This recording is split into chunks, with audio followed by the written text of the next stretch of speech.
that line will go until 2025. Ultimately, how is that decision reconciled? Well, I think, as I was trying to describe earlier, usually the discourse before the commission is not at the level of individual projects. So you wouldn't have a situation where PG&E is trying to convince the interveners that that particular line is needed. I think those decisions are ultimately left to the discretion of the utility, since they know their system best, and it's their responsibility to make sure it's operated safely. So the commission nor the interveners really don't get into that level of project detail in terms of which lines should be replaced or upgraded. I think ultimately PG&E, brings forward some information about what they think is reasonable in terms of their showing to support their rate case request, but we don't actually specify in commission decisions individual projects at that level of detail. So the list that has been described a couple of times as the list of 100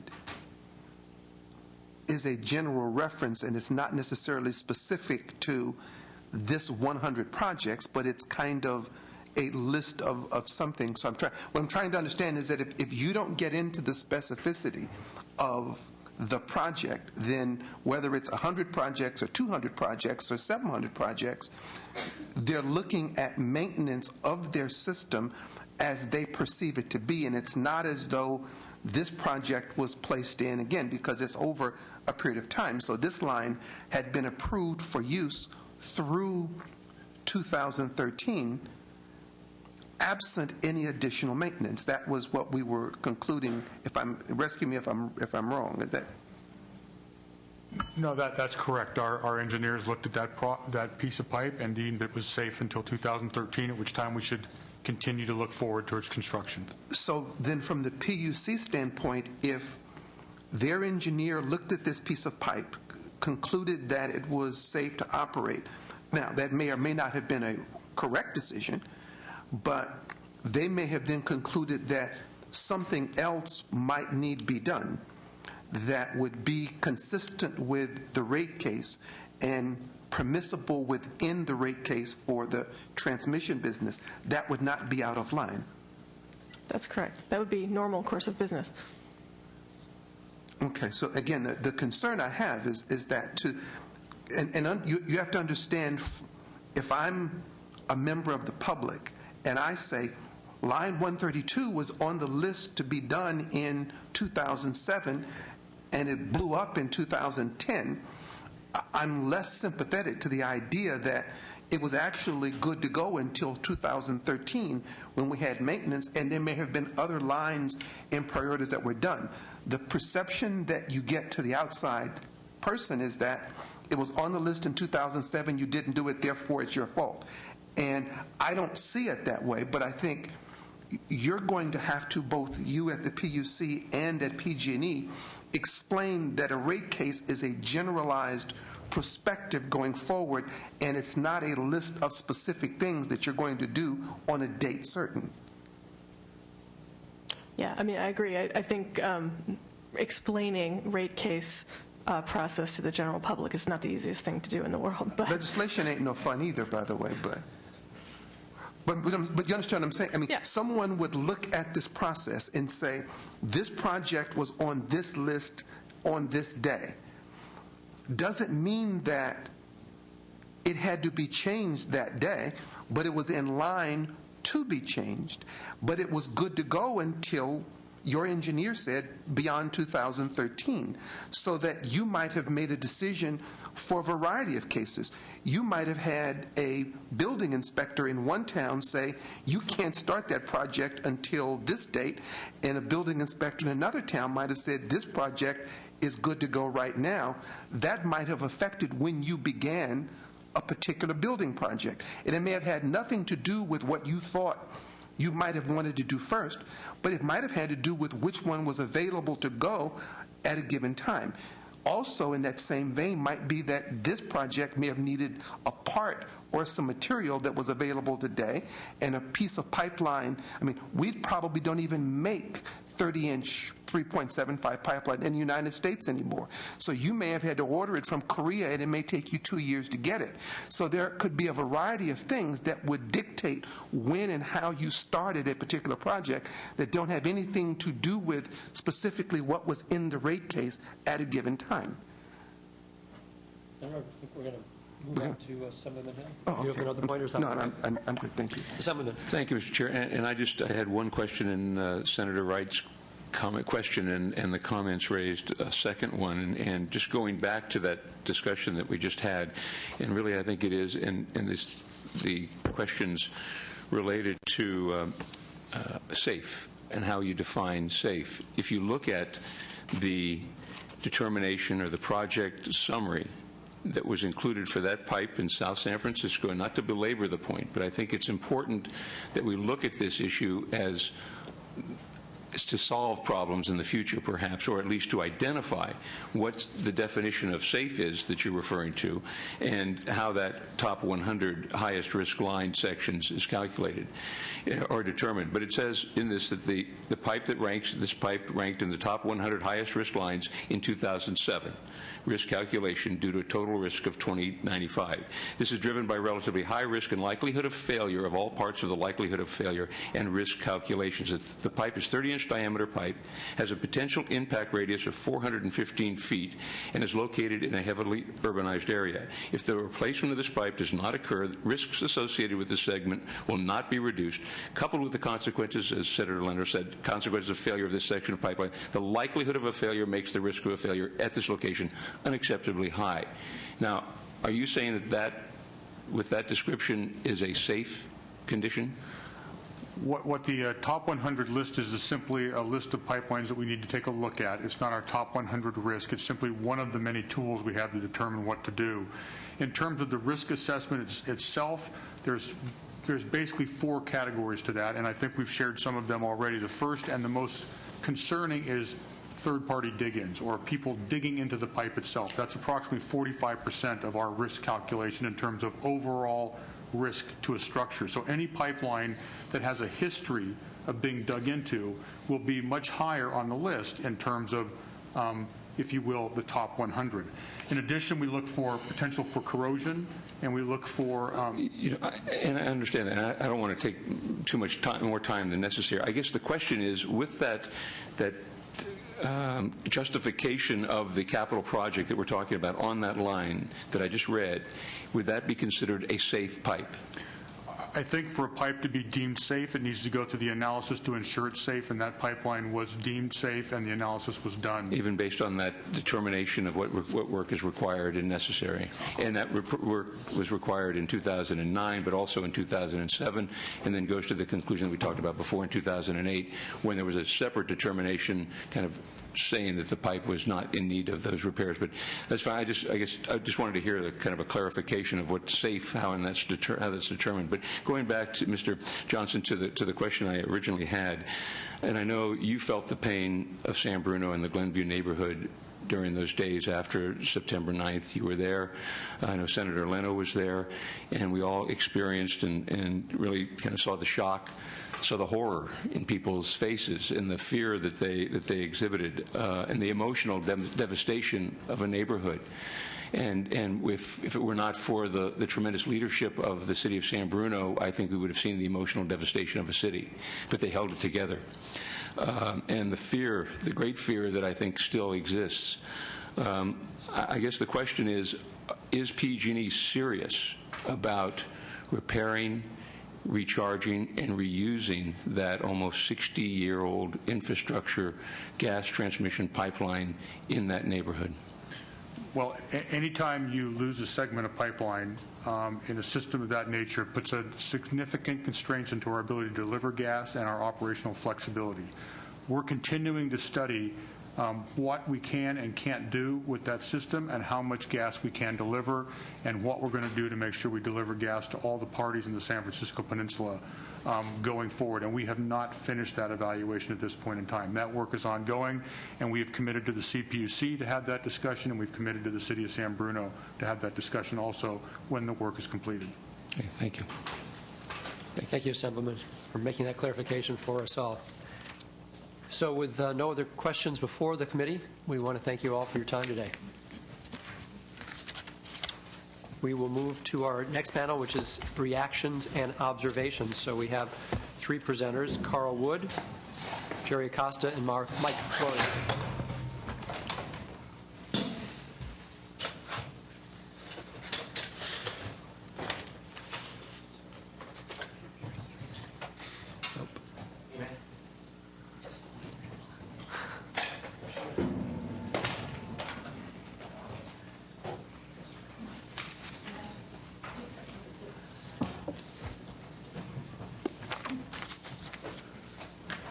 Good afternoon, gentlemen. Welcome. Chairman Padilla, Chairman Leno, members of the Senate Committee on Energy and Public Safety, members of the State Senate.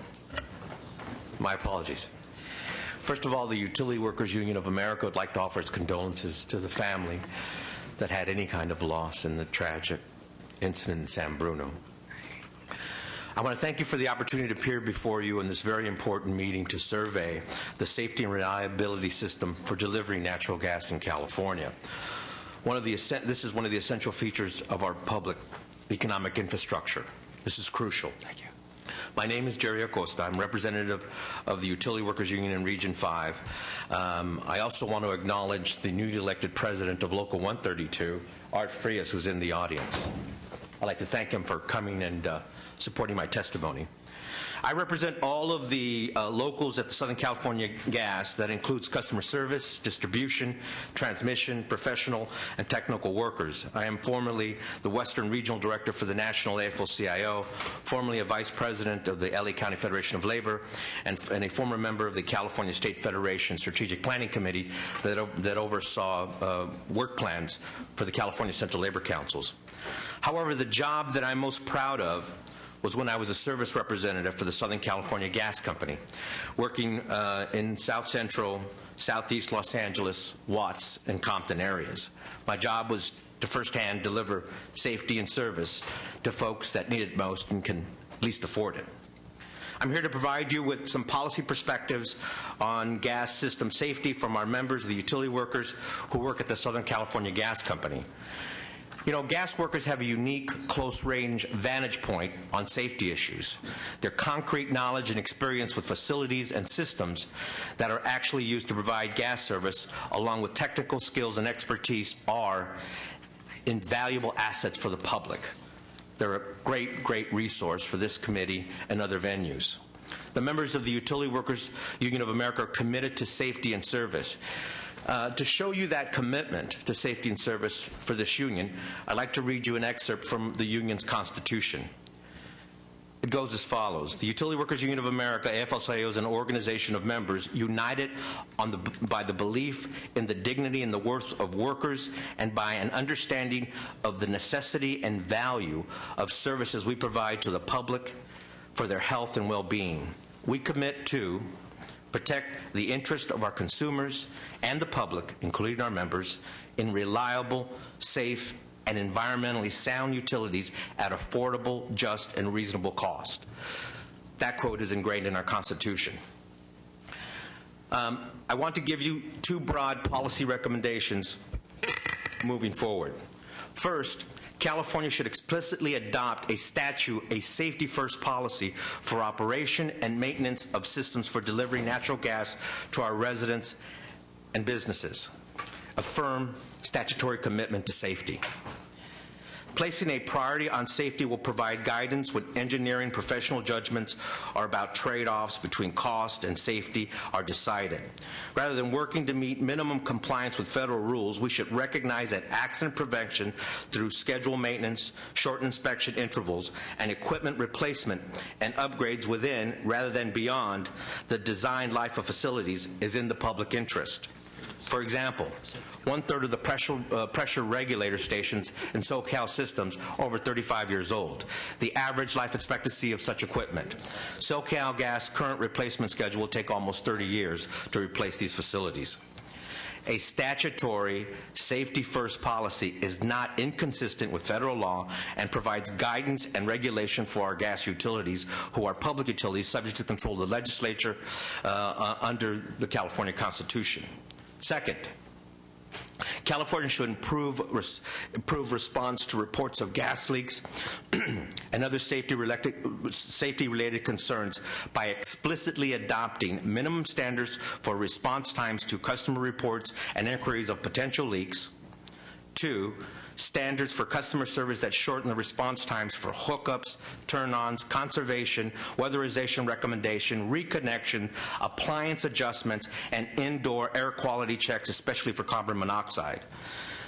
This could include a 711 number for reporting gas leaks and other hazardous concerns. It could include a review of the operation of the statutory one-call 811 system for reducing incidents of excavation-related accidents. The issue of improved customer response is especially crucial. In a recent natural gas explosion blast that killed 2 in South LA welding shops, reports suggest that the Southern California Gas Company was unable to schedule a reconnect to the small business for some 5 days. A desperate customer who was out of business as a result took matters into his own hands, trying to reconnect his own service with tragic consequences. Let me be clear, this incident was a direct result of a customer building an illegal bypass, actually connecting himself with high pressure, going high pressure into his residence. However, morally, restoring the service for customers, it used to be a priority at the gas company. It certainly was a priority when I was a serviceman long time ago. It used to be same-day service, especially for a small business which would be put out of business without natural gas. This tragedy is frankly not surprising in the middle of the worst recession in living memory. With the lack of good jobs in our communities, people become desperate. Our members are telling us that downgrading of service and a slower response to the needs of customers have become more frequent. It just takes longer to get a live voice on the phone, and depending on where you live, it may take 5 to 10 days to get your gas turned on. Again, depending on the location. Currently, there's simply not enough workers either in the call centers or in the field to maintain safe and effective service, especially in poor areas where most customers are people of color and cannot afford any alternatives. The legislature should adopt these policy directives, placing a priority on safety and providing for prompt customer service and safety response, delegating the CPUC the responsibility of implementing those measures. I want to emphasize that both these recommendations and implications for employment and that have implications for employment and job creation in this industry. You just need more bodies. We should develop and promote a safety-conscious environment in the industry that includes full, co-equal participation of employees and management in proactively addressing safety issues both in the workplace and in the community, and assures that the public receives safe, high-quality gas service. My colleague, former CPUC Commissioner Carl Wood, will address issues on how regulators have developed and can continue to develop procedures that enable utilities to remain accountable to the public for the cost of addressing safety and operational concerns. I thank you for allowing me to speak, and it's an honor for me. Thank you, Director Acosta. It's our honor to have you here. Mr. Wood. Chairman Leno, Chairman Padilla, senators and assembly members. My name is Carl Wood. I'm the National Regulatory Affairs Director for the Utility Workers Union of America. I was CPUC Commissioner from 1999 through 2004, and I served as chair of the Consumer Affairs Committee of the National Association of Regulatory Utility Commissioners. These were the years when the long-term damage done by implementation of the philosophy of deregulation wreaked havoc on California and other states around the United States. As commissioner, I was fully engaged in resisting further deregulation and attempting to restore effective regulation for the people of California to assure good quality service at affordable, just, and reasonable rates. I'm a journeyman electrician by occupation. I've performed electrical maintenance on power plants, including the San Onofre Nuclear Generating Station in Southern California. I have a keen appreciation for the expertise and insight that utility employees have about the workings of the infrastructure that we're entrusted to operate, maintain, repair, and replace. But I'm not a gas system expert. My union brothers and sisters in Locals 132, 483, and 522 at Southern California Gas are genuine experts. They have direct experience with the gas system infrastructure and direct interaction with the consumers who use it to heat, light, and power their homes and businesses. If a meaningful approach to improving safety of the gas system is to move forward, it is vitally important that legislators and regulatory authorities have direct, unfiltered, regular, and ongoing access to these employee experts, information, and perspectives, unencumbered by restraints imposed unilaterally by management. These employee inputs should not be an afterthought. Barriers to such access, particularly at the CPUC, need to be removed. This includes regular opportunities for inclusion in safety and customer service program development initiatives, clarifying the eligibility of utility workers and their unions for statutory participant funding programs, and possibly other measures to facilitate dialogue.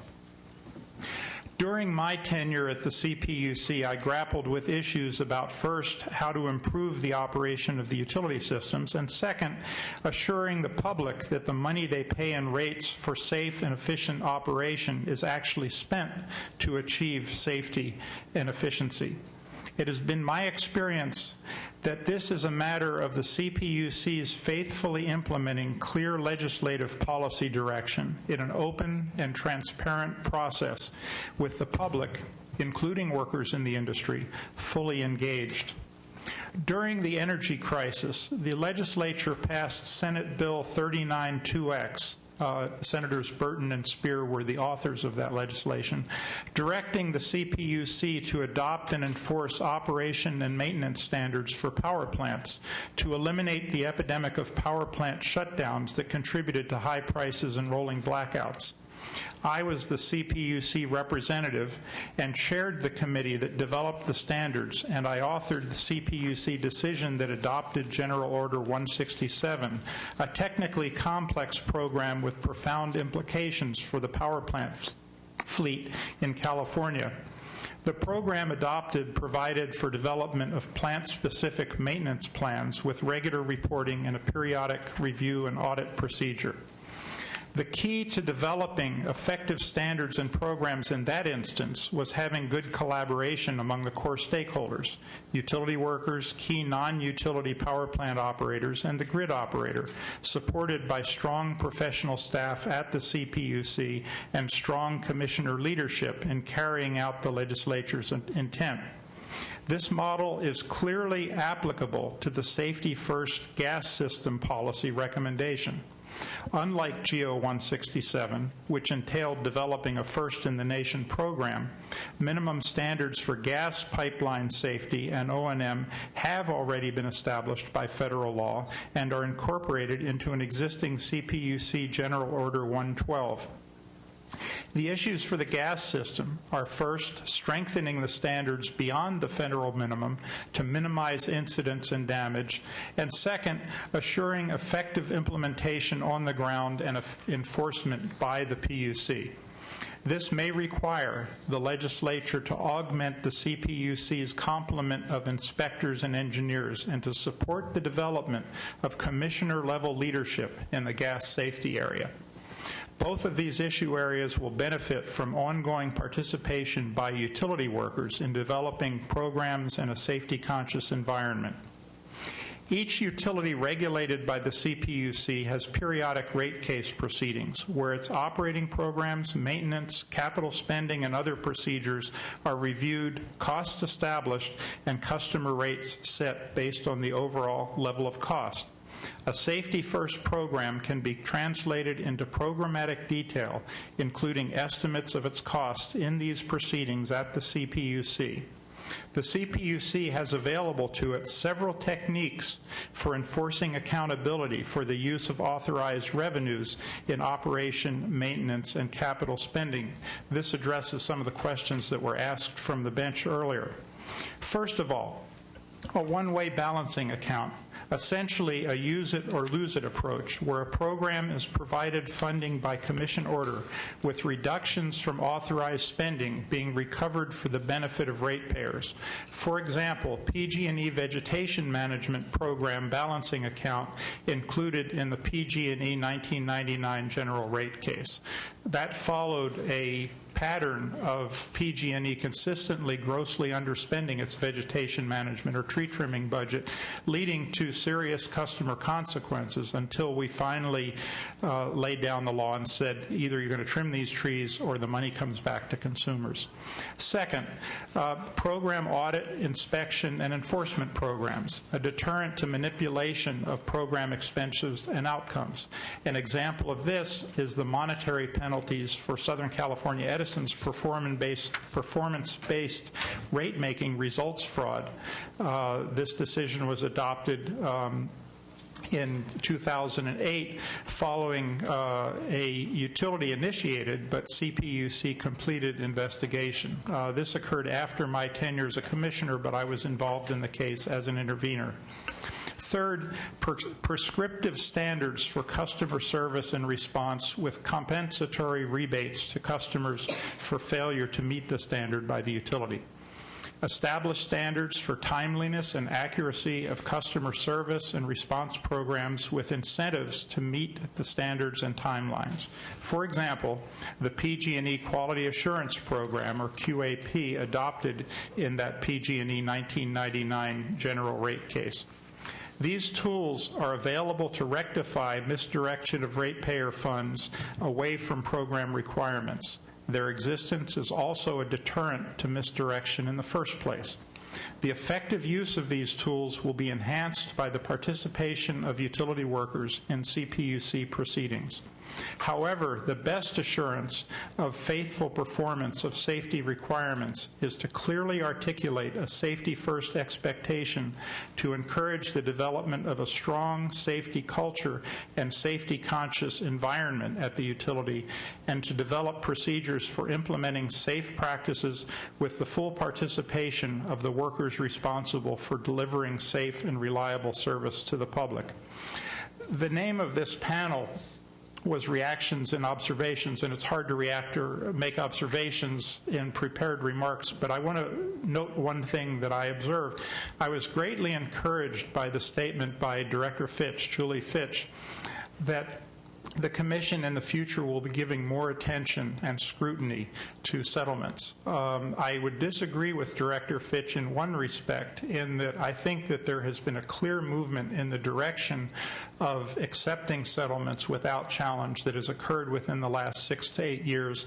I think that that direction has been guided by policy choices of commissioners, and that the direction can change if new commissioners, which will be appointed by whoever's elected governor in this election, decide that they think that these settlements need greater scrutiny. And I would encourage the Senate, which has power to interview and scrutinize the appointees prior to their confirmation, to look into that question and ask prospective commissioners about it. Thank you very much for the opportunity to address you today.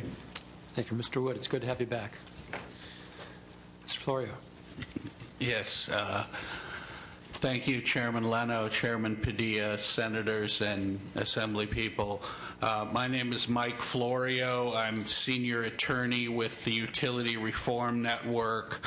I have worked on natural gas and electricity issues before the PUC for 32 years. For 20 of those years, I often worked side by side with Jackie Gregg, who was one of the victims of this terrible tragedy, and we all feel her loss very, very severely, as well as everyone else impacted by this terrible tragedy. We've distributed a list that, not surprisingly, consists mainly of questions, because there is an awful lot that we still don't know, far more that we don't know than we do know about this terrible incident. And I'm pleased that many of the questions that I had outlined have already been asked. You were obviously well prepared for this hearing, and we thank you for that. But I do think a few things that do need to be said. This problem of deferred maintenance is epidemic on the PG&E system. Now, you heard the statement that PG&E had spent all of the money it was allocated, and maybe even a little bit more on pipeline management. But when we look beneath those numbers, we find out that the actual numbers of miles inspected have fallen far short of the numbers that were projected in the rate case. So the money was spent, but the miles of inspections did not measure up to what had been promised for that spending. But in other areas, as much on the electric side as on the gas side, we have seen significant underspending of allocated funds for maintenance. And I'm praying we won't have severe winter storms this year, because I think we'll see the power poles toppling just as a result of this. I think we do need a very thorough rethinking of the regulatory process, because there are systematic problems. Ms. Ura mentioned, you discussed the GEAM program, where PG&E had to go back and spend $100 million redoing work that was not done properly in the first place.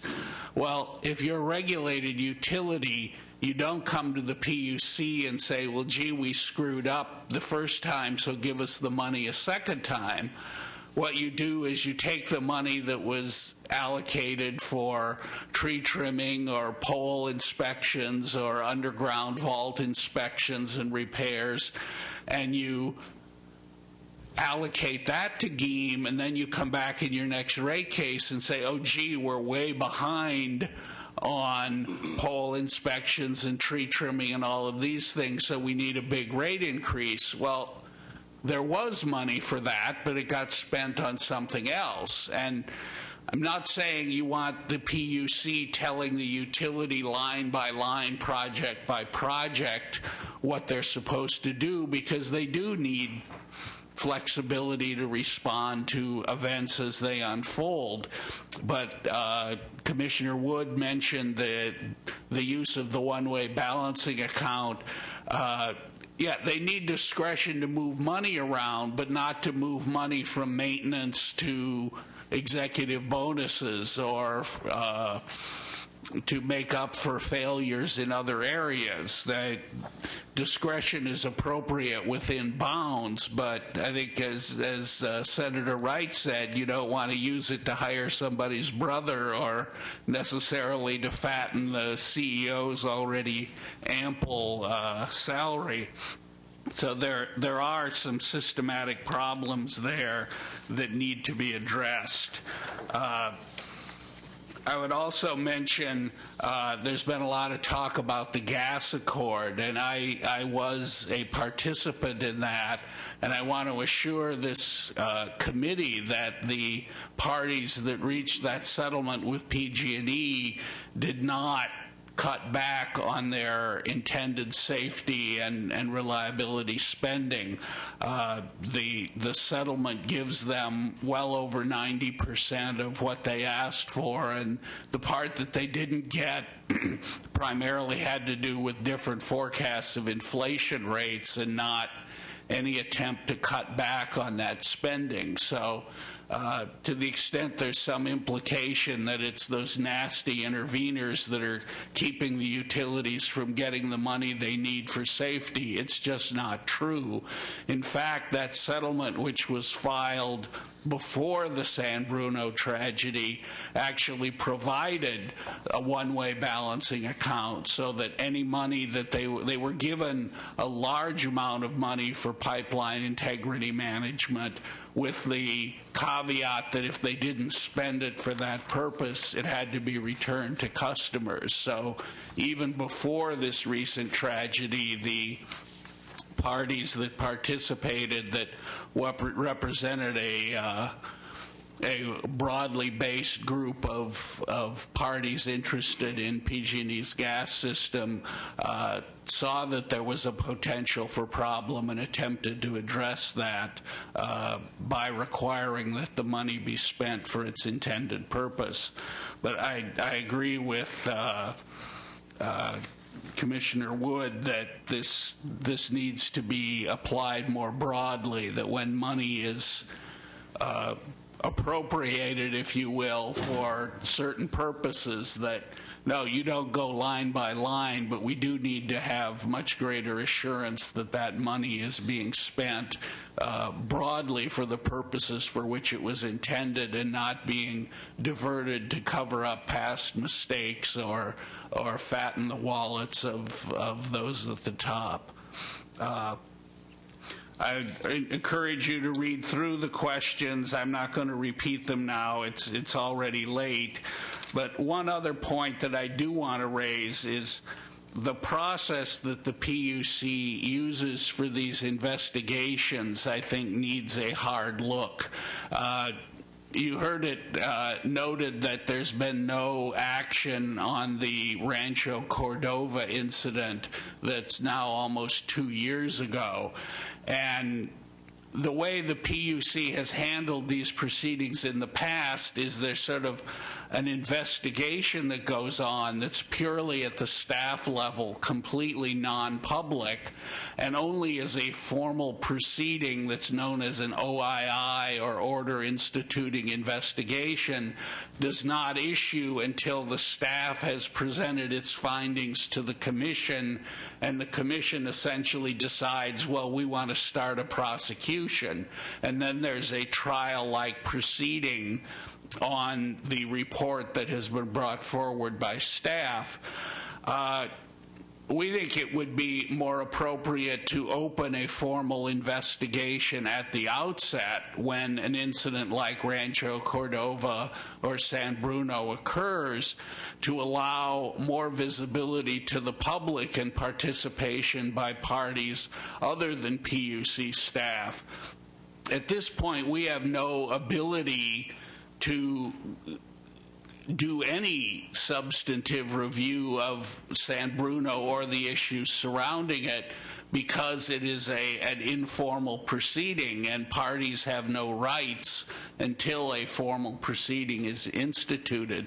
That doesn't mean that it has to start out in a prosecution mode. It can start out in a true investigation mode, but in a public way that allows anyone, whether it's TURN or the people of San Bruno, to participate in the investigation before any charges are brought against PG&E. We don't think you need to wait and have not have any formal docket that people can participate in until the staff is ready to move forward with what is in essence a prosecution. So that is one affirmative suggestion we would make to allow a little more sunshine on this process that's now conducted almost entirely informally and out of public view. And of course, we encourage the Senate to continue to oversee the actions of the PUC and how it moves forward to implement reforms that come out of this tragedy. For too long, the PUC has been out of the limelight and has not received the oversight from this body that we believe is appropriate, and we would encourage you to be very active in all aspects of that oversight going forward. Thank you very much. Thank you, Mr. Florio. Thank you all for joining us today. I have a few questions. Without getting into too much detail, because we are short of time, are you familiar, Mr. Florio, with all three of the programs that I asked PG&E about? Yes, in varying degrees of detail, but yes, I have general familiarity. And should the panel accept the positive assessment that they had of each of the programs? Well, no. I think in all three of the instances, GEAM, clearly I've addressed a little bit. Business transformation, I think it's clear that PG&E's expectations of savings were not realized, and that in order to keep earnings up, there had to be some diversion of money from other areas to make up for the savings that weren't achieved through business transformation. On that point, before we go into the other program, and I'm not here to suggest we're going to reach a conclusion as to whether their comment is accurate or yours is, but given that after we heard from Ms. Ura that it was, and I'm talking about the Business Transformation Initiative, that it covered its costs and that there was, as you're suggesting, no impact relative to deference of maintenance.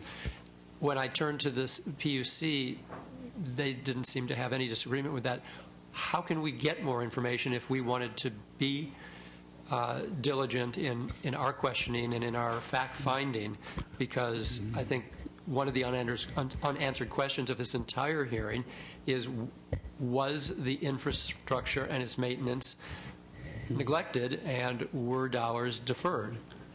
I believe, to be fair, I think Ms. Fitch said, well, that's currently under litigation at the Commission. It has been, the record has been developed in their currently ongoing general rate case, and I know our outside experts focused quite a bit on that in their testimony, but as someone who's supporting the decision makers, it's not appropriate for Ms. Fitch to offer an opinion at this point, but that is before the Commission. And then the $100 million cost of GEAM, it was stated that that was entirely paid for by shareholders. Is there any reason for us to doubt that? Well, it all comes out of the same pocket. To say whether it came out of shareholders or not, you really have to ask the question, well, did PG&E earn its authorized return?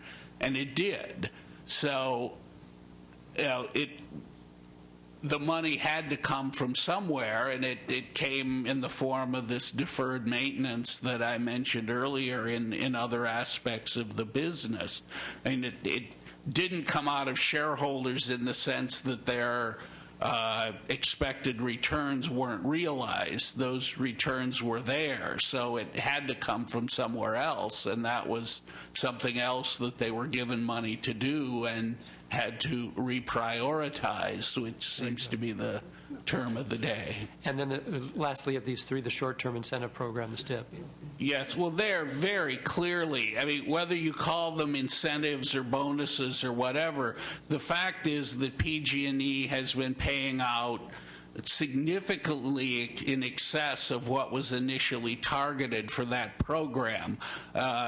Almost $5 million just to their top 6 executives, and in total... I'm sorry, how much was that? Almost $5 million. We were observing the irony that happened to closely correspond to the dollar amount of the project in South San Francisco that didn't get done, but I don't want to go there particularly, but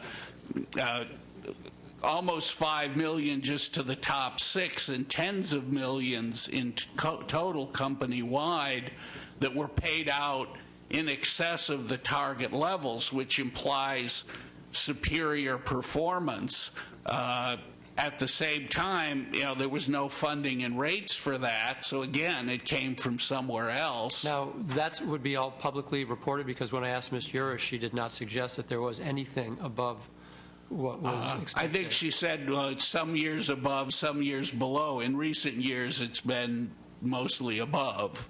In fact, our outside expert referred to it as the Lake Woebegone utility, where all performance is above average. And I think if you look at PG&E and its recent history, above average is not exactly how most of us would classify it.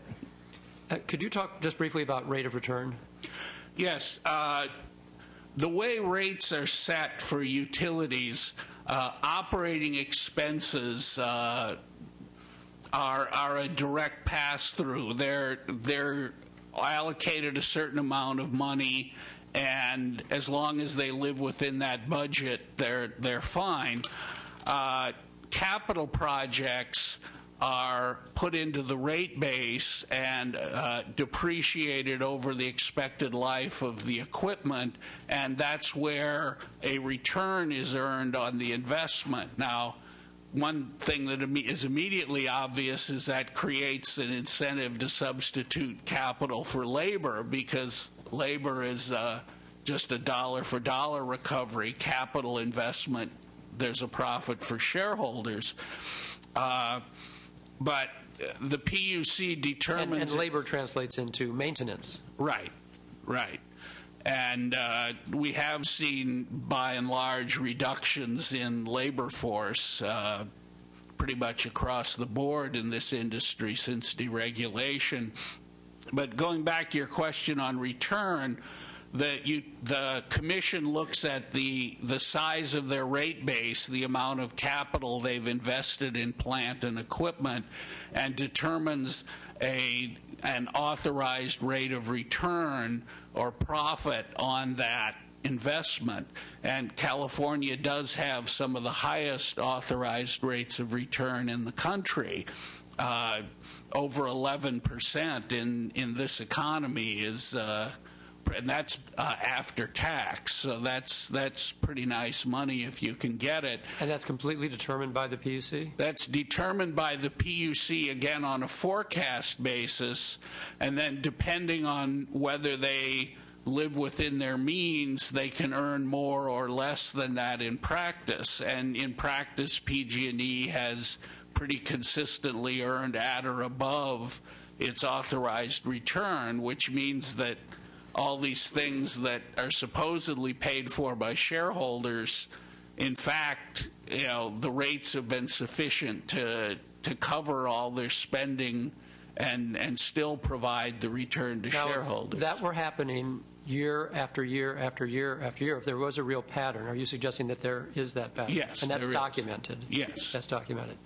That the CPUC could, I'm asking, it's with its jurisdiction, to look at that pattern and to say, well, then you don't really need that rate of return because you're overreaching it anyway, and it would seemingly pay for a $100 million GEAM program, a $60 million Prop 16 program, and on and on. Yes. $250,000 to Prop 25.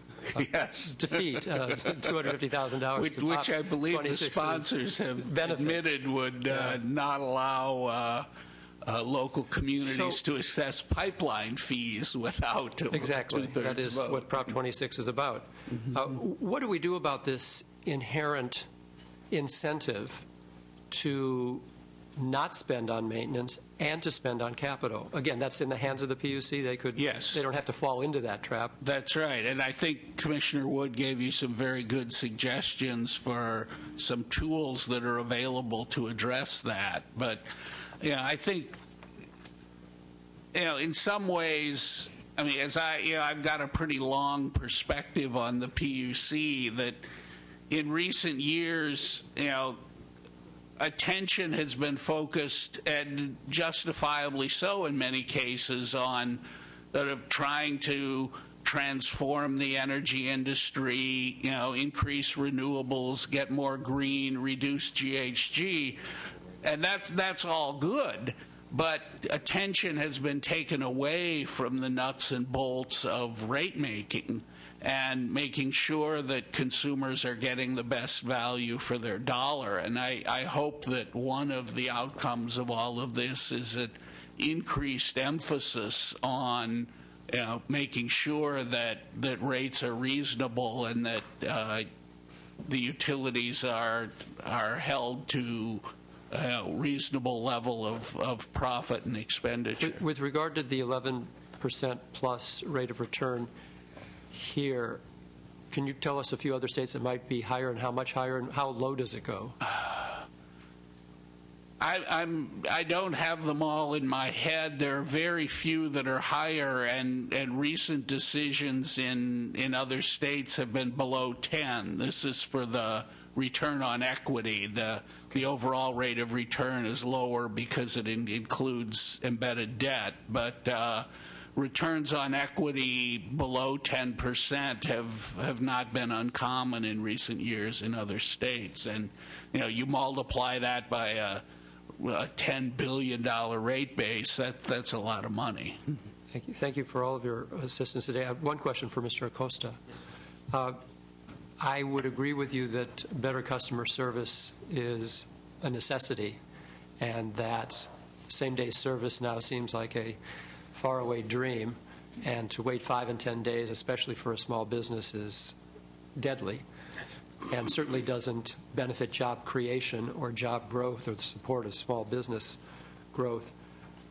How would we, given that there would be a cost to better customer service, how do we ensure that that cost is not passed along to ratepayers, because we weren't paying it a generation ago and we had the better service, and that it would indeed come from shareholders? Well, a couple of things. Well, first of all, a firm statutory commitment to safety helps this entire process, and that is the overriding factor when people are making decisions, whether it's maintenance or whether it's customer service. I think that how Mr. Florio described how the difference between commitments to labor in comparison to other equipment is different. I think folks out there who can't afford service, who need this value, this asset that we provide, I think it's essential that they get something out of the rate case. It also means that we'll have to hire more bodies. I can't give you assurances on how that's done. I can just tell you that it is necessary for folks to get their gas turned on when they need it, to get service when they need it, for us to come out and fix something when it needs to be fixed so they can continue to use gas services is essential. And little by little, that seems to be going by the wayside. I can't give you, that's not my area of expertise to give you some specifics on how we do that, but I think it's essential as we go forward. I think in the next 5 years there'll be maybe 1,000 plus folks that are ready to retire, and so even looking forward, there needs to be more folks added to the customer service ranks to give that value service of people that right now can't afford it and are in desperate times. I would imagine it's historically documented what the level of service was, let's say 15, 20 years ago, and what the rate of return was at that time. So I would assume that also. And we have any reason to suspect that we were getting better service, but the rate of return was higher? I would assume that, but I defer that question to Carl. Mr. Wood. Yeah, many of these service quality indicators were included as part of performance-based rate-making plans built within the general rate cases of the utilities.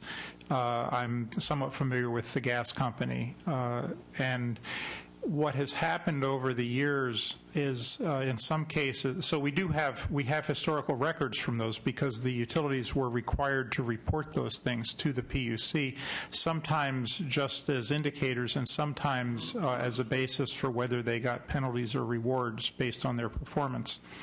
And so the short answer to what you ask is yes, there are good historical records for certain indicators of customer service. Thank you. Senator Padilla. A couple follow-up questions. First to Mr. Wood. You were on the PUC not too long ago, but it's been a few years. About 6 years, Senator. We talked earlier in the hearing about the need for a higher level of scrutiny for some of these rate increase considerations, and not just a dollar figure, but what the monies would go towards. Can you talk about the level of scrutiny that was performed by the Commission during the time that you were on the Commission? Well, the scrutiny occurs at several levels. The main area where it occurs is by staff at the Commission, both the Division of Ratepayer Advocates, which is charged with being a litigant, really a party in these rate cases, and they have a professional staff that does this. And I think in some respects their performance has improved somewhat since I was on the Commission, but perhaps that's to fill a gap that wasn't being filled otherwise. The other scrutiny should be occurring within the Energy Division of the Commission. And I think that the shortcomings here are not motivation of the staff, because I have to say people refer to the staff of the PUC as bureaucrats, and I think that's an invidious pejorative. They truly are dedicated public servants, but they're overwhelmed by the magnitude of what they have to do. They are required to second guess the utility, and as everyone here has said, the utility knows its own business best. And so challenging them and digging into their business is quite difficult. So I think there's been some reduction in the effectiveness of the PUC staff in performing this scrutiny, and some of it, very frankly, has to do with the levels of staffing that is authorized by the legislature. The rest of it has to do with the will of the commissioners. And I think that and this is a policy matter, so obviously I, as a former commissioner, had certain policy inclinations, and they would be different from the current commissioners. But I think that there is a reduced level of skepticism towards utility claims than existed when I was a commissioner. And that is something that is wholly within the control of the next governor and the state senator. So on a going forward basis, with this theme I'm sensing about desire for increased scrutiny, what specific recommendations do you have on what that increased scrutiny looks like, entails, consists of? I think, first of all, it involves decisions about allocation of resources by the PUC and by the PUC staff. And here the commissioners give direction to the executive director, who allocates staff accordingly. And but I think that the legislature itself can give policy direction in this area. And if the legislature should decide that a higher level of scrutiny is appropriate, and I didn't come prepared to specify how you can do that. I could certainly provide some follow-up if there's some interest. But I think legislative direction can come. Another thing that I would underscore that I think can be very valuable, and nobody else seems to pick up on it except for us people from the unions, but utility employees have a genuine interest in the efficient operation of the businesses that they work at. As do most employees at most enterprises, but particularly in the utility area, it's part of the culture of having a certain sense of protectiveness towards the consumers that they serve.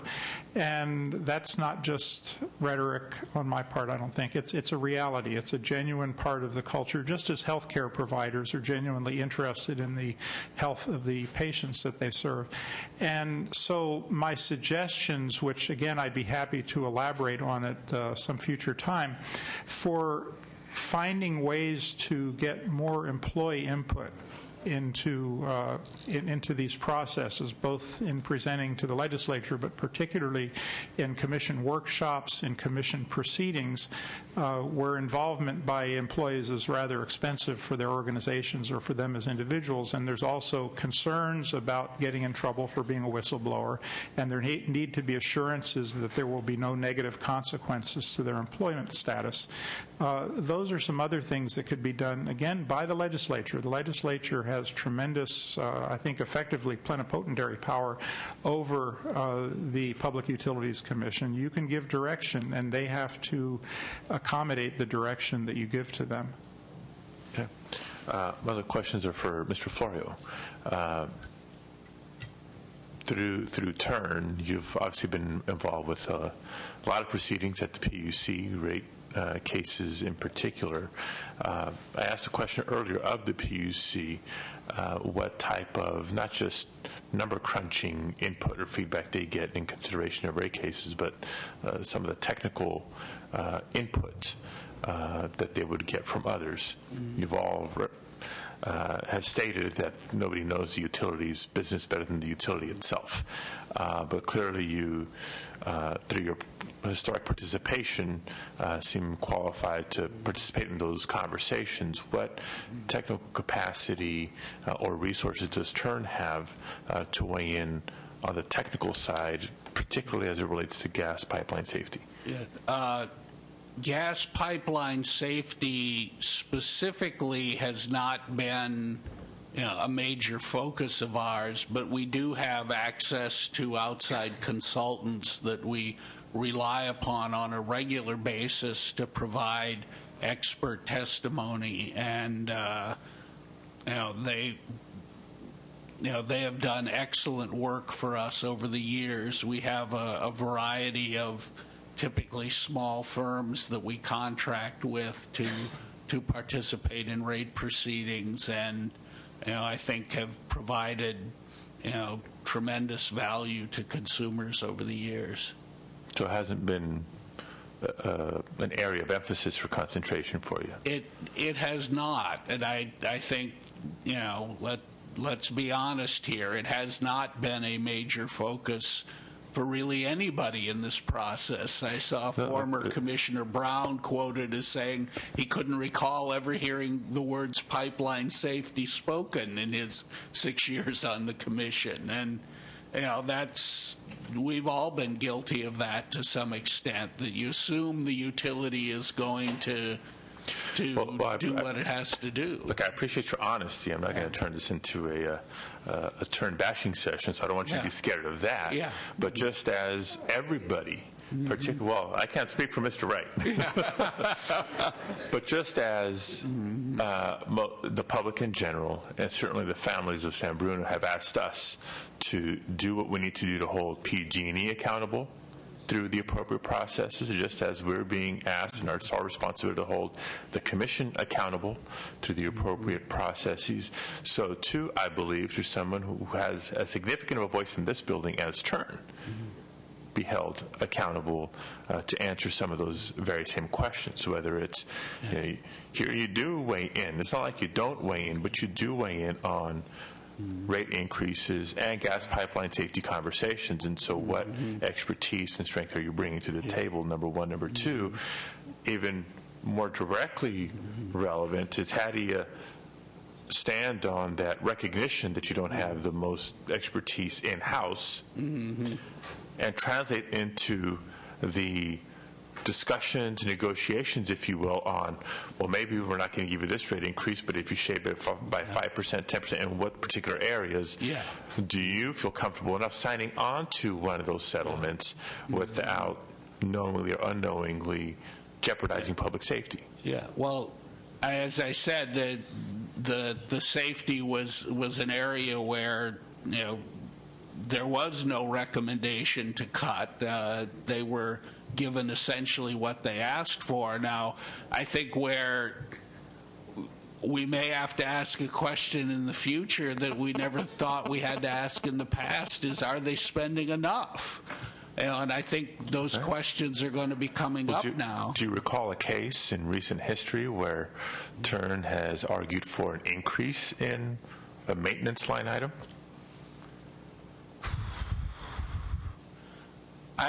Nothing comes immediately to mind. There's certainly areas where we don't take issue with what they're proposing to spend, but it's just, given how the game is played, one normally can assume that they're asking for as much as they need and then some, but perhaps we need to revisit that assumption. The most recent agreement came prior to the San Bruno incident. Yes. And you're a signatory to that agreement. Well, again, some of these issues are coming to light as a result of the incident itself, but from an accounting standpoint, from an accountability standpoint, the concept of if a utility gets a rate increase approval for X work, and if it's not going to be used for what's specified in that approval, that it ought to go back to ratepayers, or should not be shifted, and maybe with some flexibility built in, but not a whole heck of a lot as is current practice. Is that something that you or other stakeholders have argued for or asked for prior to San Bruno? And that is built into the current It's gas built into the accord. current one, but was it sought, pursued previous to that? In some instances, like Commissioner Wood mentioned, the tree trimming budgets for PG&E in the past, but I think as this issue of deferred maintenance continues to raise its head, I think it calls for more of that. Not to the level of line item project by project, but by category, that if something's supposed to be spent on safety, it shouldn't be spent on something completely unrelated. Well, if your answer would have been yes, I was going to ask a follow-up question. I'll ask it anyway. What other financial accountability proposals would you have for tightening up shop here?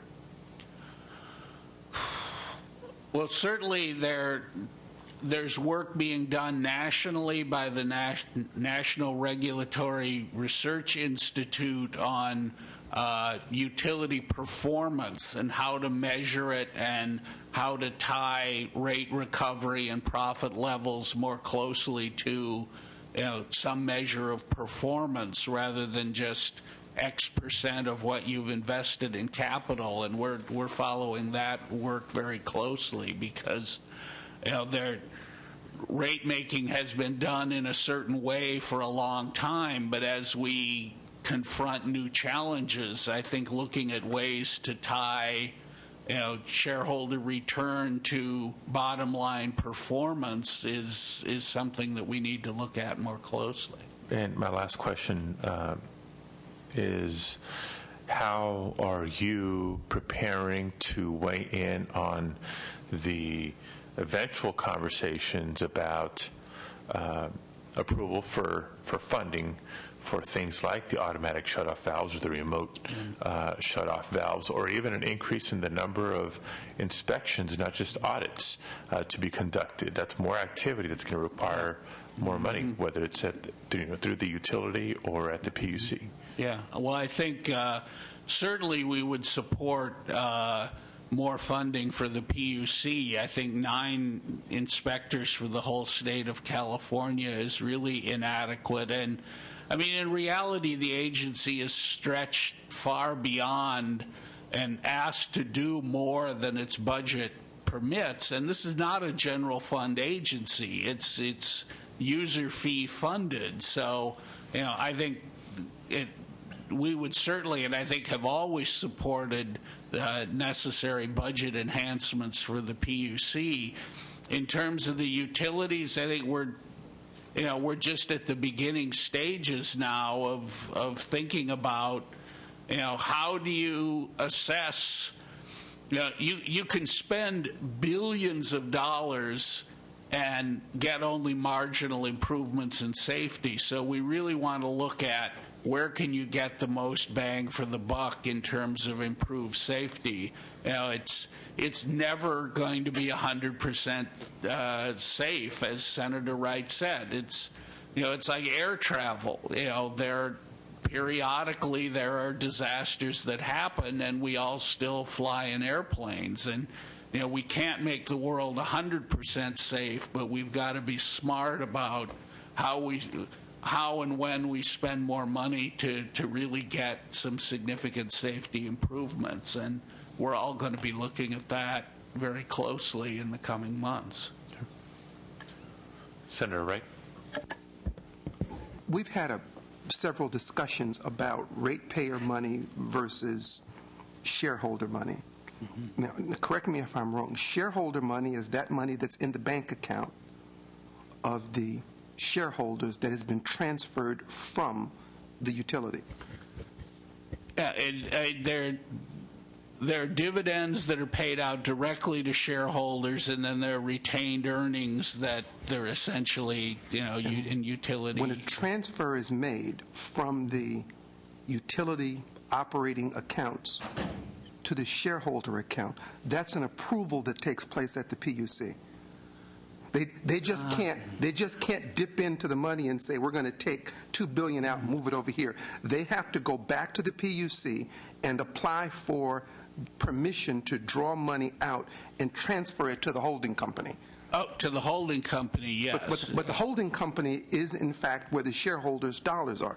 The shareholders don't get to play in the operating side. That's the utility. That's why there are two different executives that run the two companies, Sure, right? but So there are profits retained in the operating company as well. But the profit retained in the operating company doesn't constitute shareholder dollar until it's transferred.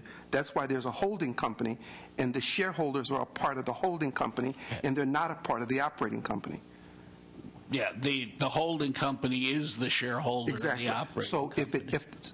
So an earlier thing that was discussed, political contributions, it's my understanding, come from the holding company and not from the operating company. I'm not sure that that's necessarily always the case.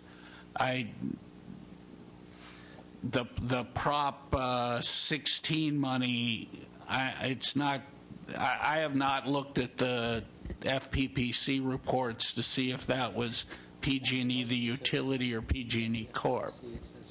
Well, the problem is that the FPPC in their report just reports PG&E, and they don't make the distinction between the holding company and the other company. So it would all say PG&E, but they wouldn't attempt to distinguish, as the PUC could, distinguish between the holding company and the utility operating company, which are two different entities. Now, ultimately, you'd be correct in that it's all the same dollar, that it all came from the ratepayer, but there is a distinguishing factor in that the PUC would be responsible to allow a transfer to the holding company. That would be my understanding. So the concern I'm making is that there is a way to distinguish a shareholder dollar. If that dollar came from, to your point, if that dollar came from the utility operating company, it by definition ain't a shareholder dollar. If it came from the holding company, it by definition is a shareholder dollar. When you were describing earlier dollars that go in, there's been two things, and you alluded to it as well. You said that the money for the safety program was transferred to executive bonuses as opposed to being spent on safety. What evidence do we have that PG&E took dollars intended for safety and transferred it illegally or surreptitiously to executive bonuses?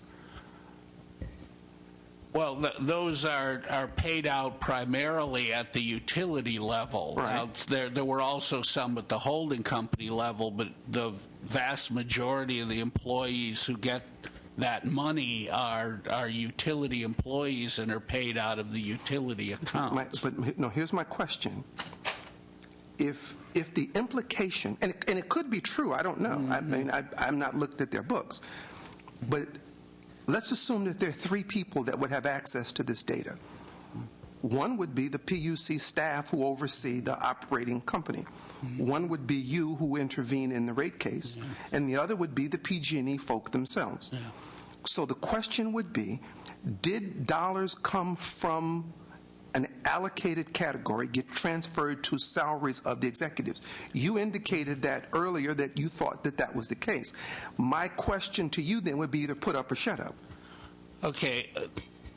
I think it's not quite as clean as you described. Then take it back. You said it, I didn't. I'm just saying, if you can't substantiate your claim that executive compensation took money out of the safety program, you said it, I didn't. If you can't make it that clean, then say, I'm not sure.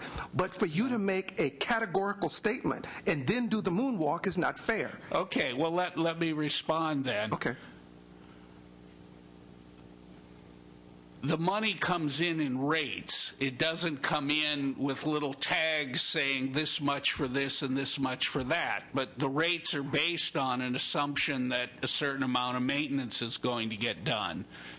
If at the end of the year you look at the books and you say, well, they earned the profit that they were authorized, they didn't do the maintenance that they were authorized, and they did pay incentive bonuses above and beyond what was targeted, then I think you could draw the conclusion from that that money that might otherwise have gone to maintenance ended up going to, because the earnings are the same, but one thing got funded and another thing didn't. But as we discussed earlier, the obligation remains. So the fact that they may not have done it in 2009, they may decide to do it in 2010 because the rate case isn't an annualized process.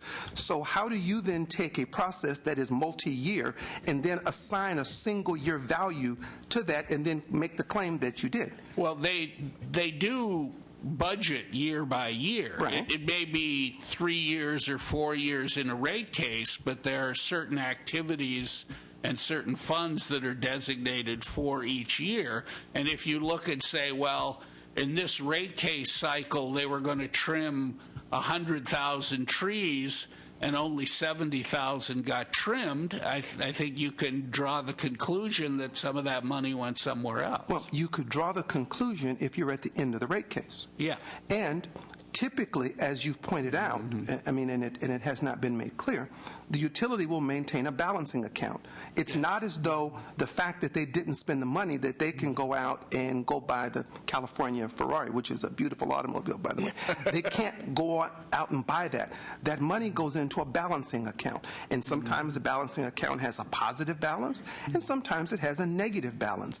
And then at the end of a rate case, then you go back, and in some instances, the money in the balancing account might decrease the value of the next rate increase because you had so much money in the balancing account, or sometimes it might be over, at which point you'd have a rate increase depending on the balancing account.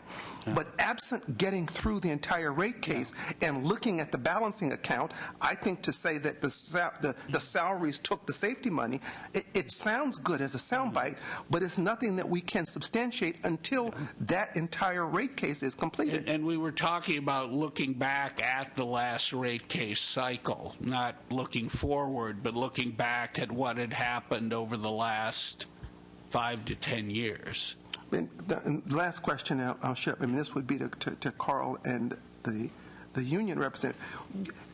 We are probably going to have to make a hard decision with respect to some of the things raised. We could take, for example, a switch, and we may decide that the life cycle of that switch is 20 years. We could say we're going to make it 15.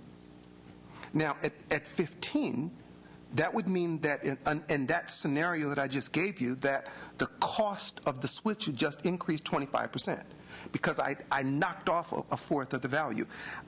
I could employ more people, and I think I would agree with you that we would be safer. The question becomes the same point that I think it was Commissioner Wood raised, and I think Mr. Florio raised. We don't have any assurance on a per dollar basis that if you were to, say, make a 25% increase in or decrease in switch life or the other things, that it would necessarily result in a commensurate increase in safety. Would it be better? Probably.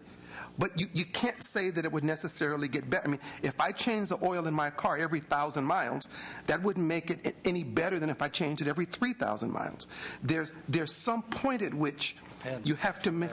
Yes, right. You don't want to change oil on that sucker.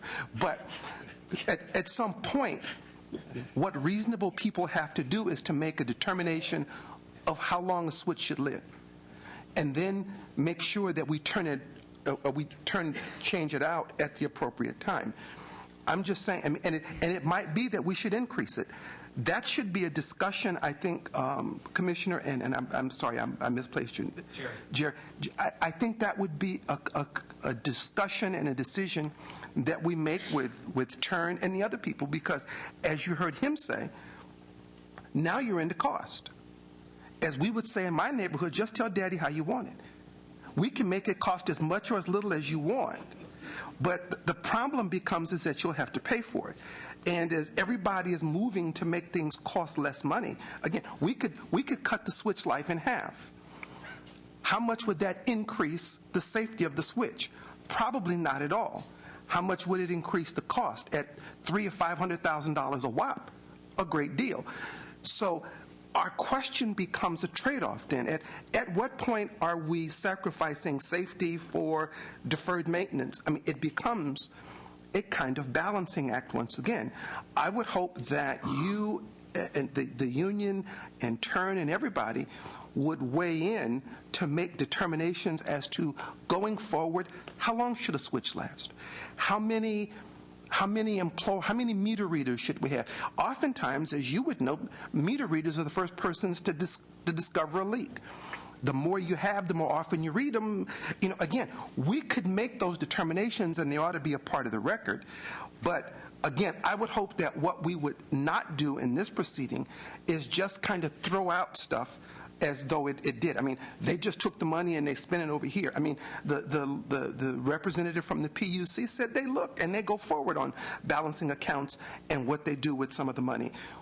Should we scrutinize it to a greater degree? I think we should.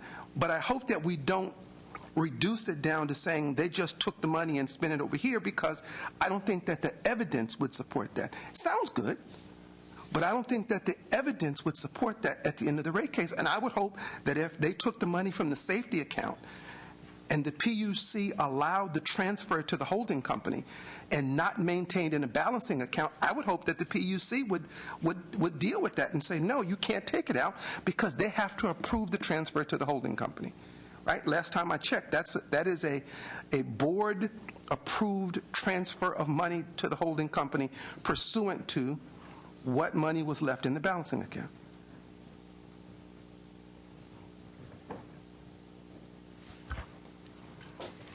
Other members with questions for this panel?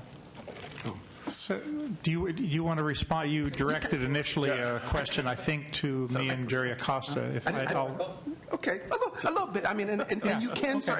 And I wasn't trying to be pejorative to no, you, not at all. I mean, it's an extremely pertinent question. At least the first part of it. You went through a couple of questions, and I'm not going to try to address all of them. I talk fast. I apologize. See, they won't give me much time, so I know I got to hurry up and get it in. But it's the very essence of regulation to determine the cost effectiveness of decisions that are made. And of course, I come out of the nuclear industry, which is one where cost effectiveness isn't always the highest consideration.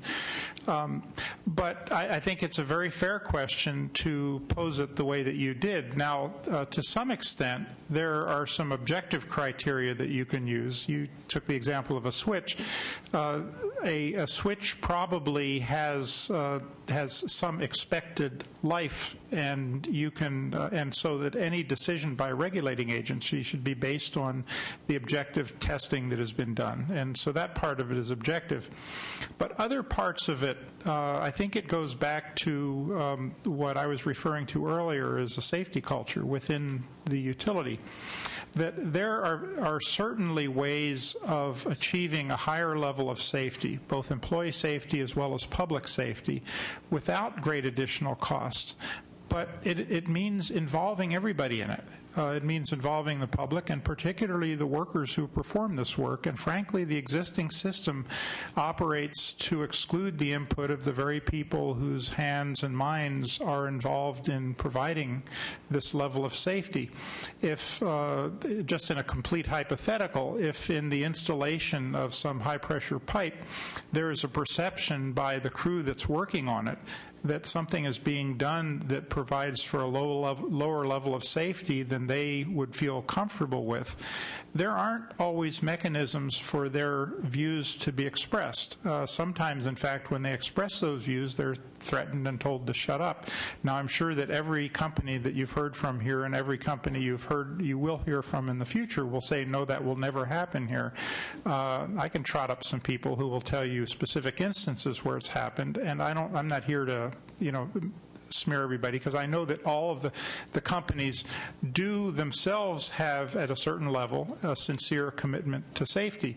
But that commitment will be much more effective and will be more cost effective if employees are drawn into the process as part of creating this heightened culture of safety. And that's really what I'm here to argue for, is to create mechanisms that allow for greater input, a greater voice for the people who perform the work to help contribute to the public safety. Should we do that by statute, regulation, agreement? I mean, I would hope that whether you're PG&E or SEMPR or anyone else, that if one of your employees says, I think we're doing something stupid over here, that employee wouldn't be fired. And if we need to have whistleblower protections that are strengthened in statute, that might be, Mr. Chair, an outcome of this hearing. Yeah. As we get to the inclusion of other interveners into the safety process, how we achieve that, I don't know, and that might be the subject of another discussion. If you're saying that the employees of a given utility should be involved as a matter of statutory representation in a budgetary process or a rate-making process, if we're going to say that the budget case for PG&E should involve the union as a standardized intervener, that might be something that we could look at as a matter of course. I don't know that they are currently precluded from doing that. So if the union for PG&E decided that they wanted to intervene, I'm not aware of anything under the current law that says that they couldn't.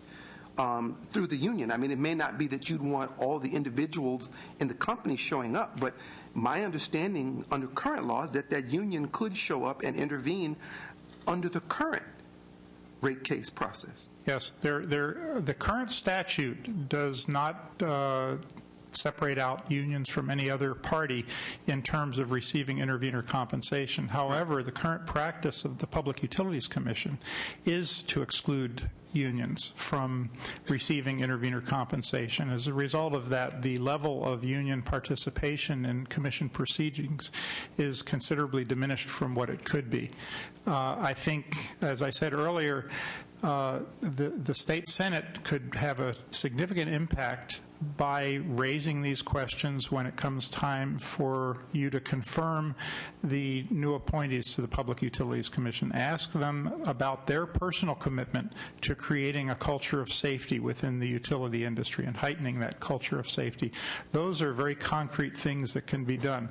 I think that an affirmation either, I'm not sure you need new statute, but possibly in the budget process or something, that in fact all organizations that meet all of the other criteria for intervener funding should be considered for intervener funding if they meet those criteria. Mr. Chair, I don't, but that might be something I think that come out of the hearing, that we look at the process of expanding participation in the intervener process so that there might be some recognition of, particularly as we're describing safety. Mr. Florio acknowledged that it had not come up very much.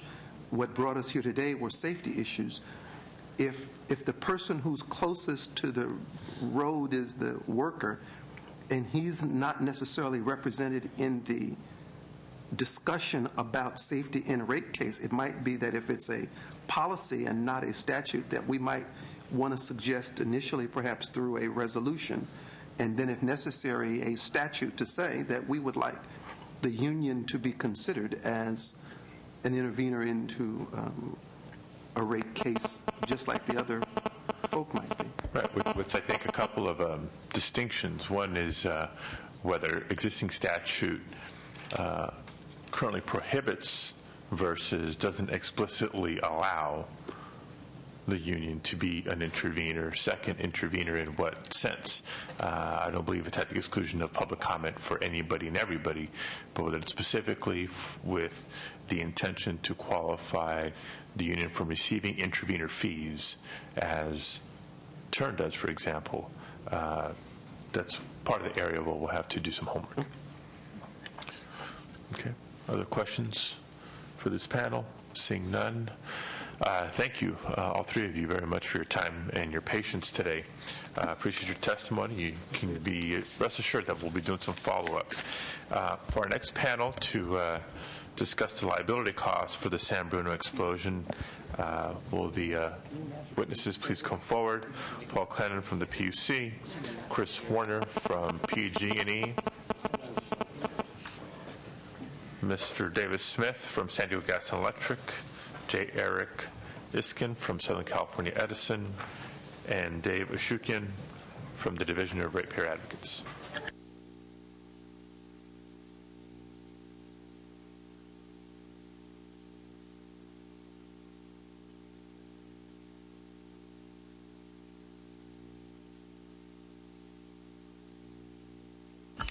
Mr. Chairman, thank you. Paul Clannon. I'm the Executive Director at the Public Utilities Commission, back again. I know you're running late, and I know you want to get the discussion going on this panel, so let me just make 3 points. Point number 1, PG&E has insurance like the other utilities do. They all have roughly the same amount of insurance in this general liability area. It sounds like a lot. It's $1 billion. Each of them has about $1 billion. That insurance is paid for by the ratepayers. It's included in rates. We, along with just about every other economic regulator in the country, views insurance as a cost of doing business that's appropriately passed on to the customers. But we may want to have a discussion about that. So roughly $1 billion in insurance. And I've seen some, PG&E may want to comment on this, but I've seen some public comments by PG&E to the effect that that's probably enough for this incident. What if, as a result of San Bruno or a result of other accidents, the cost of insurance goes up during the time when rates are in effect during a rate case, or the insurance gets used up and liability is higher than the insurance amount?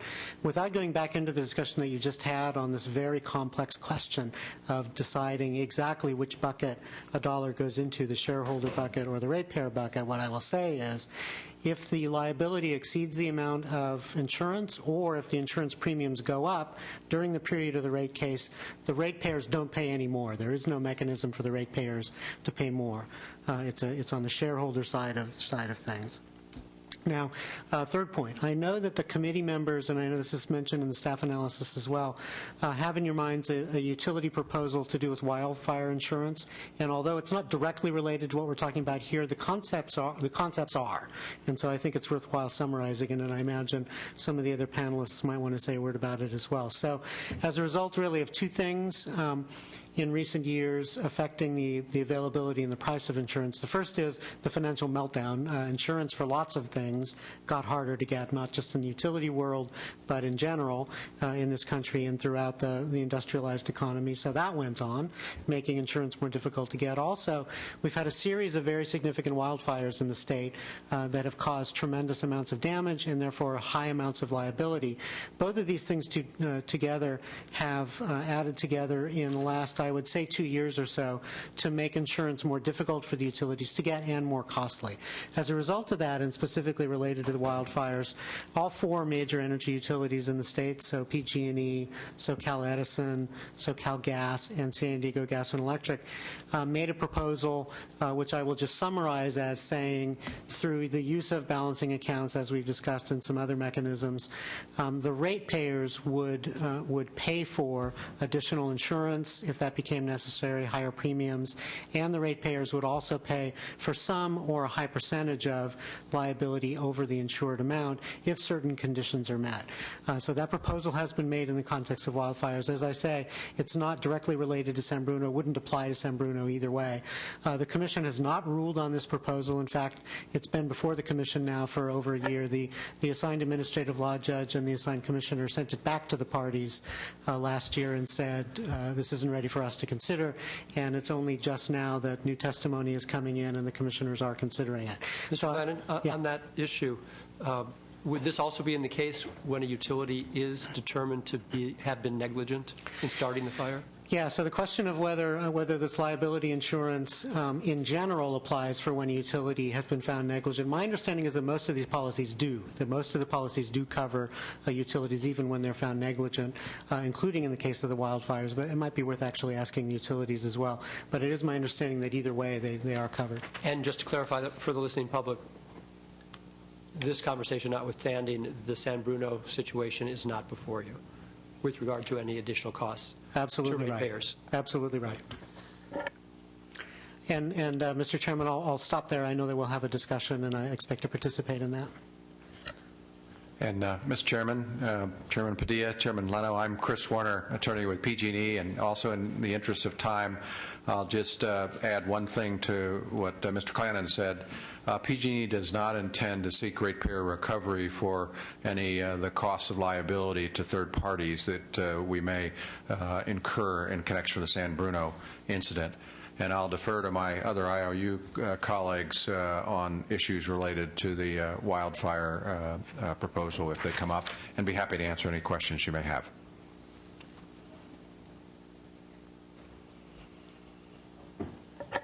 Mr. Smith? Yes, good afternoon, Chairman Leno, Chairman Padilla, committee members. I'd like to step back a minute here, and obviously, as everyone before us has expressed, the San Bruno incident was a tragedy, and our hearts go out to all of them. It's those kinds of situations are always difficult, and they're, having had some of my own experiences, it is very difficult, and I'm sure those people will be, dealing with this for a very long period of time. Stepping back for a minute, in looking at this issue about cost recovery,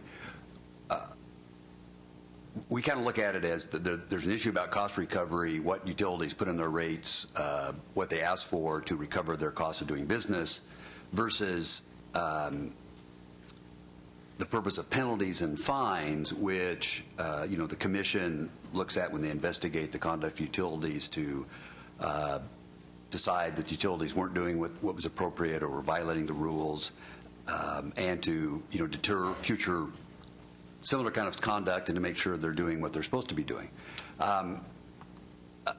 In providing natural gas and electric service, where the utilities are supposed to do it safely, reliably, and at a reasonable cost. As Mr. Florio mentioned, this gets very complicated in the rate-making process about what's cost-effective, what everyone, because there's lots of interveners in these cases.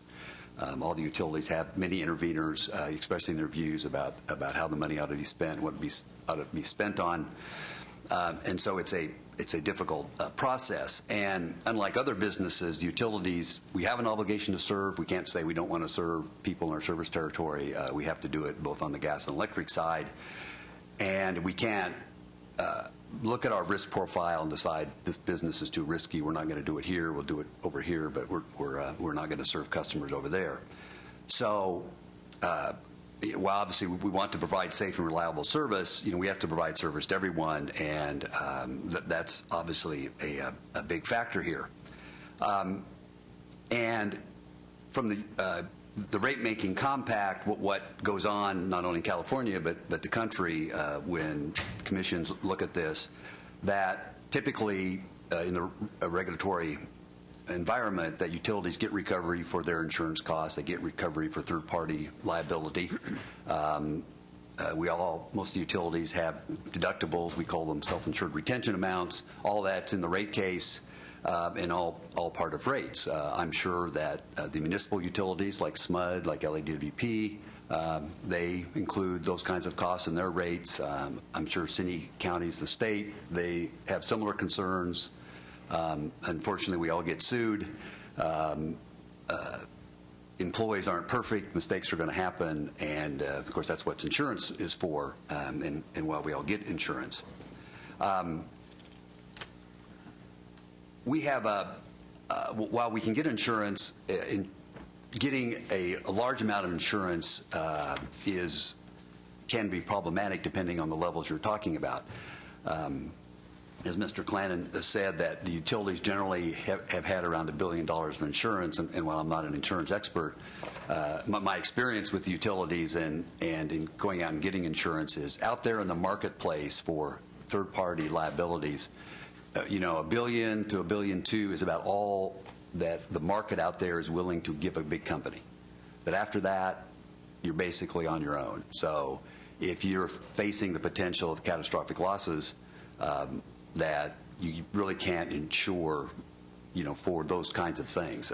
You can only insure up to a certain point, and there's just not, no matter what the cost, it's just not available to you. You just can't buy it. That's obviously an important consideration. And also, as was experienced from the energy crisis, having the utilities in financial difficulties, and of course, unfortunately for PG&E, had to file bankruptcy. It's not good for ratepayers. It's not good for the state to have the utilities in financial distress. And in fact, back in 2002, in a commission decision, the commission said that no party presents a convincing argument that financially ill utilities are able to fulfill these public utility responsibilities and obligations. Another important factor here to consider is the financial well-being of all the investor-owned utilities. Because unlike government entities aren't able to, of course, some government entities aren't able to raise taxes either easily, but we obviously can't go out and raise taxes. And finally, getting to the other side of the equation here, on the side of about fines and penalties, and I hadn't realized when Mr. Clark talked about the $500 million of Mr. Clannon over 10 years, that kind of took my breath away. But we certainly have not experienced any residence or any slowness in the commission investigating utilities in determining whether they thought the conduct was appropriate, not appropriate, whether we have violated any of the laws, any of the rules of the commission, and coming up with appropriate fines, and probably with any of the IOUs are probably going to say fines we thought were way more than they should have been. But we have not seen the commission be lax in their duty and obligation in that regard, and it certainly provides a deterrent to all of us. And then with regard to just, and of course there's been a lot of discussion here about safety and having that culture and that kind of thing, which is obviously very important. The utilities have their workers out there every day. They're interacting with customers. Besides our customers, there's obviously millions of residents in our service territories.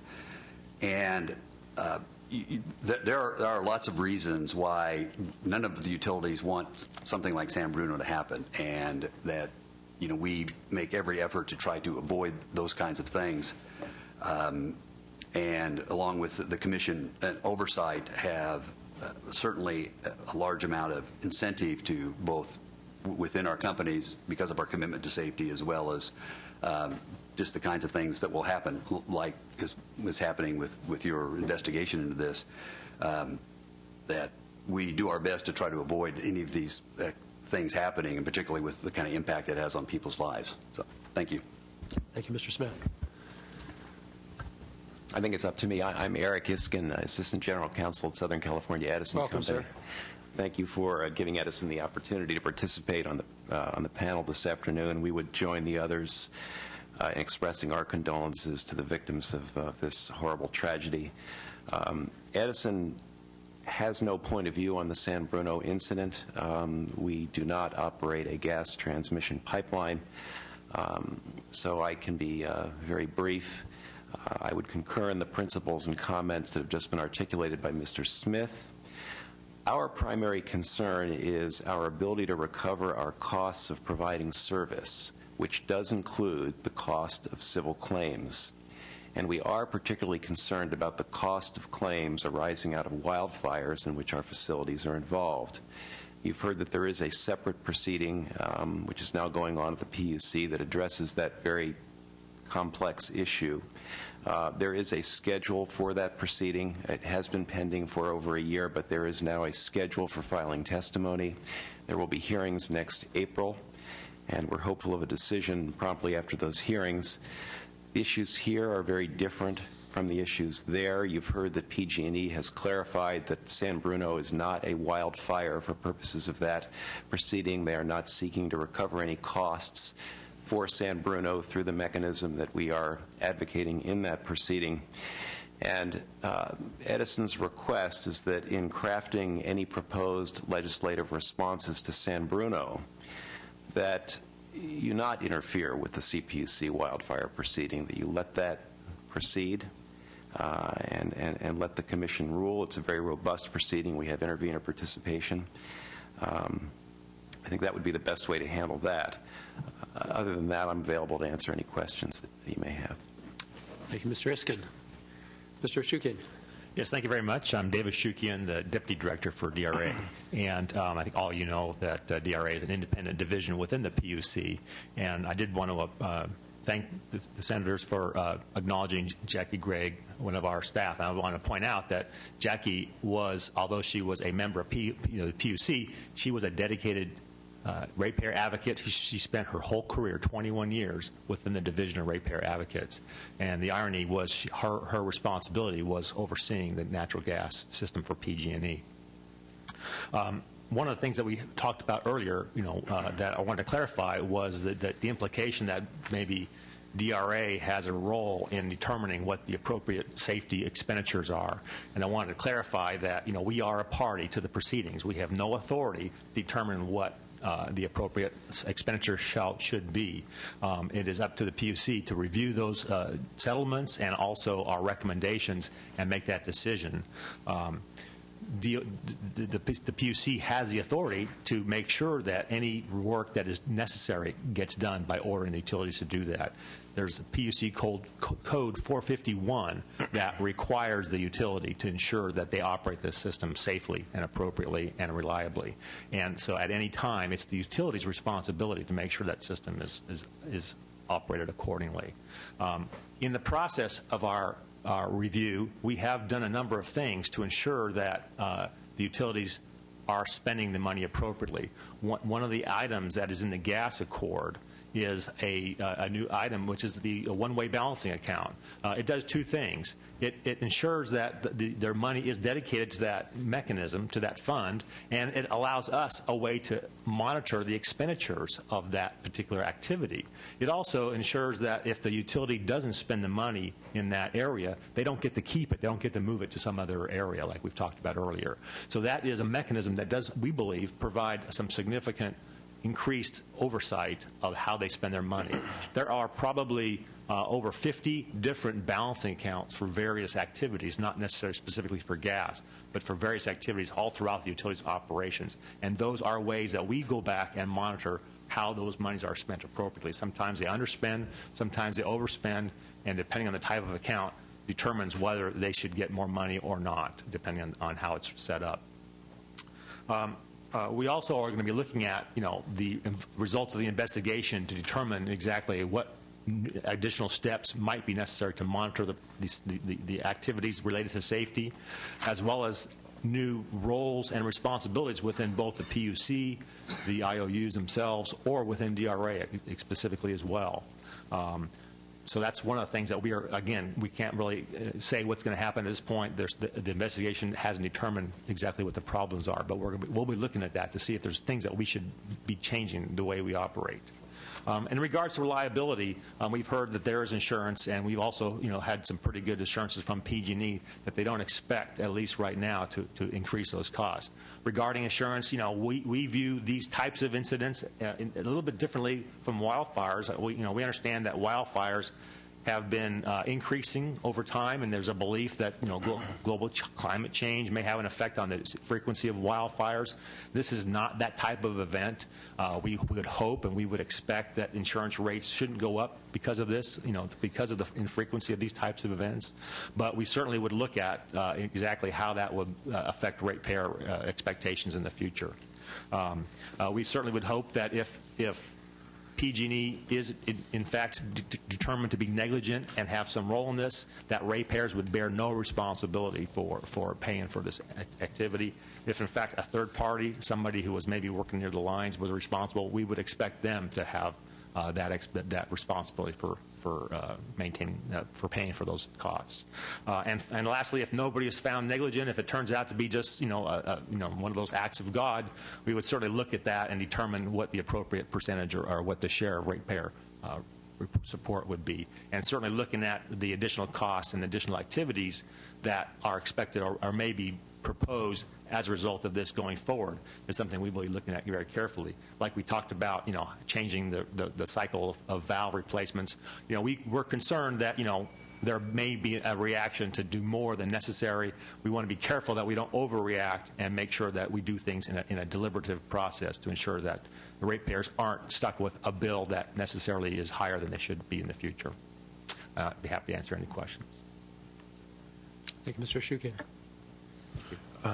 If I may, just two relatively quick questions. One specific to PG&E. We heard from the mayor earlier today talk about, for the most part, he had no complaints or questions, and just the communication and collaboration that's taken place since the incident to today, with one exception, not an insignificant one, this lack of communication on the buyout program, as he described it.